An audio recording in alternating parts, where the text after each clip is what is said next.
Hello and welcome to this special 12th edition of What the Hell Just Happened, the video blog that isn't afraid to purposely split infinitives. I'm your host, Martin Ganapolar. This week, regrettably, we begin on the Trumpaganda show Fox and Friends. And what the hell just happened there? Well, special counselor to the president, Kellyanne Conway, made an astonishing statement regarding angry women's sexual assault victims who were protesting Brewski Brett's appointment to the Supreme Court. She said, and I quote, "God bless them for coming forward, but they need to feel that anger toward their individual perpetrators, not towards senators who are unconnected completely from the awful things that have happened to them in the past." End quote. Hey, Kellyanne, didn't these blameless senators just appoint an alleged sexual assault perpetrator and likely alcoholic to the highest court in the land? Clearly, Kellyanne doesn't want us to listen to women. Hey, I can think of one right off the bat that I won't listen to. Kellyanne Conway. Remember whom she works for?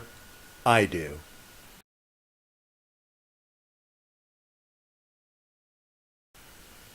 Okay, next we jump on a bus going from Portland, Maine to Washington, D.C. This ordinary mode of transport held an extraordinary passenger list of black-clad women sexual assault victims intent on meeting with their Senator Susan Collins of Maine. They made the journey, despite Kellyanne's suggestion, to lobby against Collins casting a vote for Kavanaugh. Each took a few minutes to describe the events that they had endured in their lives. Senator Collins listened intently as tears welled up in her eyes.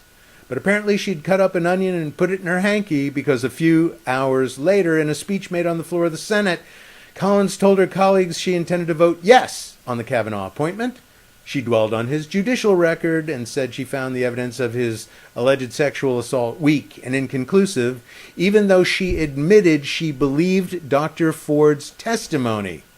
And indeed, as of today, she made that vote, and Kavanaugh is now a justice of the United States Supreme Court for life. Women have been dealt yet another assault by this appointment.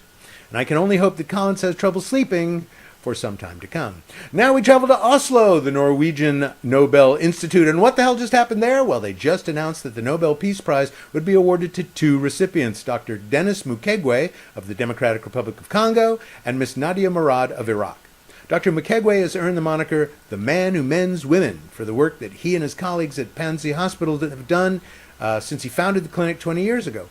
According to the prize committee, he is the foremost unifying symbol, both nationally and internationally, of the struggle to end sexual violence in war and armed conflicts. Miss Murad is the 17th woman to win the prize and the second youngest. She described how, in an attack on her city, ISIS militants killed thousands of inhabitants, including her mother and brothers. Murad, along with other unmarried women, were taken as sex slaves and passed around various ISIS militants.